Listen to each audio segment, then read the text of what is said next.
नमस्ते मित्रों, सभी को जय श्री राम। आज हम जानेंगे भीष्म पंचक व्रत क्या होता है और इसके महत्व क्या हैं।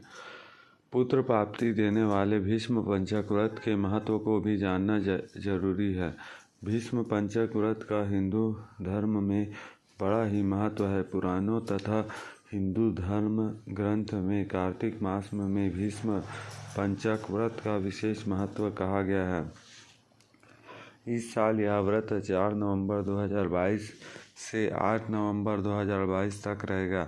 इस व्रत में कार्तिक मास की देवउठनी एकादशी से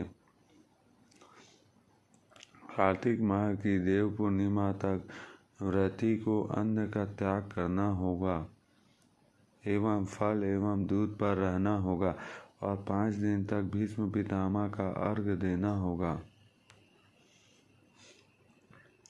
सदाचारी एवं संयमी व्यक्ति ही जीवन में प्रत्येक क्षेत्र में सफलता प्राप्त कर सकते हैं। सुखी सम्मानित रहना ही हो तब भी ब्रह्मचार्य की जरूरत है और उत्तम स्वास्थ्य व लंबी आयु चाहिए तब भी ब्रह्मचार्य की जरूरत है। माँ गंगा के पुत्र भीष्म पितामह पूर्व जन्म में वसु थे।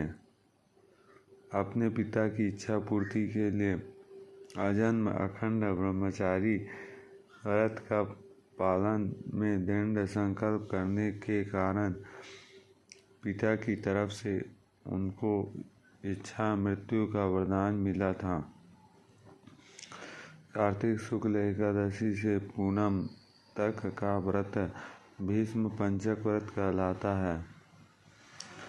जो इस व्रत का पालन करता है उसके द्वारा सब प्रकार के शुभ कृत्य का पालन हो जाता है।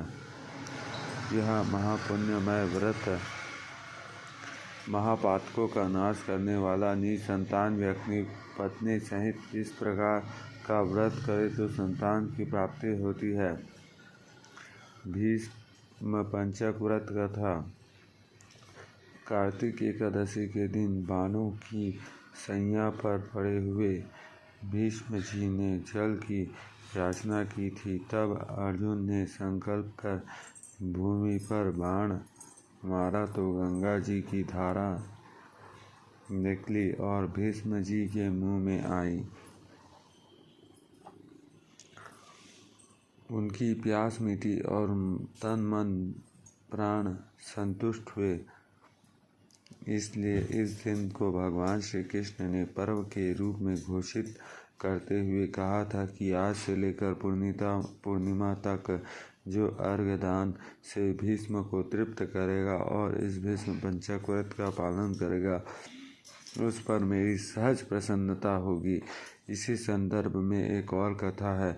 महाभारत का युद्ध समाप्त होने पर जिस समय भीष्म पितामह सूर्य के उत्तरायण होने की प्रतीक्षा में सरसैया पर शयन कर रहे थे तक भगवान कृष्ण 5 पांडवों को साथ लेकर उनके पास गए थे। ठीक अवसर मानकर युधिष्ठिर ने भीष्म पितामह से उपदेश देने का आग्रह किया। भीष्म जी ने 5 दिनों तक राजधर्म, वर्ण धर्म, मोक्ष धर्म आदि पर उपदेश दिया था। उनका उपदेश सुनकर श्री कृष्ण संतुष्ट हुए और बोले, पितामह, आपने शुक्ल एकादशी से पूर्णिमा तक 5 दिनों में जो धर्ममय उपदेश दिया है उससे मुझे बड़ी प्रसन्नता हुई है। मैं उसकी स्मृति में आपके नाम पर भीष्म पंचक व्रत स्थापित करता हूँ। जो लोग इसे करेंगे वे जीवन भर विविध सुख भोग कर अंत में मोक्ष प्राप्त करेंगे। भीष्म पंचक व्रत को क्या करना चाहिए? इन 5 दिनों में निम्न मंत्रों में भीष्म जी के लिए तर्पण करना चाहिए। सत्यव्रताय शुचाये गंगाये महात्मने भीष्माये तद ददाम ग्रम्याम जन्म ब्रह्मचारिणे। अजन्म ब्रह्मचार्य का पालन करने वाले परम पवित्र सत्य व्रत परायण गंगा नंदन महात्मा भीष्म को मैं अर्घ्य देता हूँ। स्कंद पुराण वैष्णव खंड कार्तिक महात्मा। अर्घ के जल में थोड़ा सा कुमकुम, केवड़ा पुष्प और पंचामृत, गाय का दूध, दही, घी, शहद और शक्कर मिला लो तो अच्छा है, नहीं तो जैसे भी दे। मेरा ब्रह्मचार्य दृढ़ रहे, संयम दृढ़ रहे, मैं काम विकार से बचूं, ऐसी प्रार्थना करें। इन 5 दिनों में अन्न का त्याग करें। कंदमूल, फल, दूध अथवा हविष्य विहित सात्विक आहार जो यज्ञ के दिनों में किया जाता है लें। इस दिनों में पंचगव्य, गाय का दूध, दही, गौचर्न व गोबर रस का सेवन लाभदायी है। पानी में थोड़ा सा गौचर्न डालकर स्नान करें तो वह रोग दोषनाशक तथा पापनाशक माना गया है। इन दोनों में ब्रह्मचर्य का पालन करना चाहिए।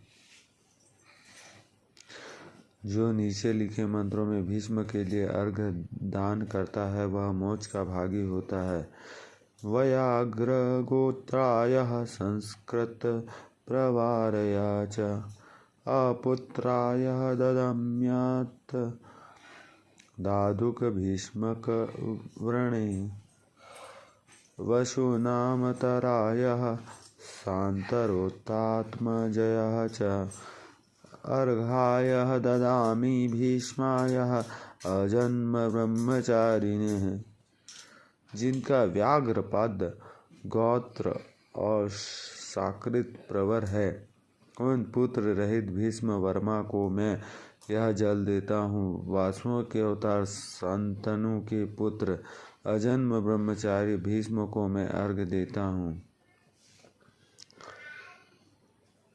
हे गोविंद, उठिए उठिए उठिए, हे गरुड़ध्वज उठिए, हे कमल कांत निद्रा का त्याग कर तीनों लोकों का मंगल कीजिए।